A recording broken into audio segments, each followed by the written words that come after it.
All those students are in the class. Now you ask me, how should I best teach them?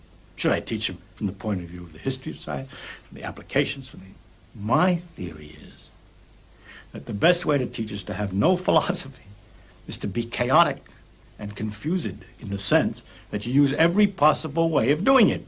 That's the only way I can see to answer it, so as to catch this guy or that guy on different hooks as you go along.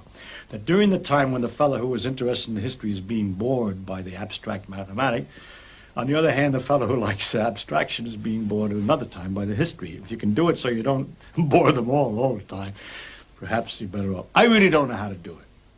I don't know how to answer this question of different kinds of minds with different kinds of interests. What hooks them on? What makes them interested? How do you direct them to become interested? One way is by a kind of force. You have to pass this course. You have to take that examination. It's a very effective way. Many people go through schools that way. It is maybe the more effective way. I'm sorry, after many, many years of trying to teach and trying all different kinds of methods, I really don't know how to do it.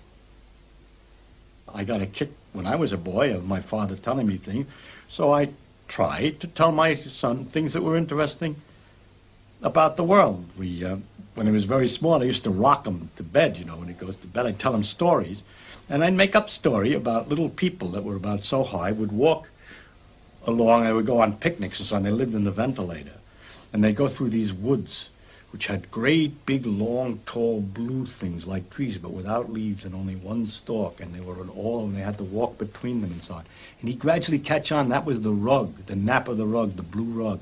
And he loved this game because I would describe all these things from an odd point of view, and he liked to hear the stories. And we got all kinds of wonderful things. He even went into a moist cave where the wind kept going in and out. It was coming in cool and went out warm and so on.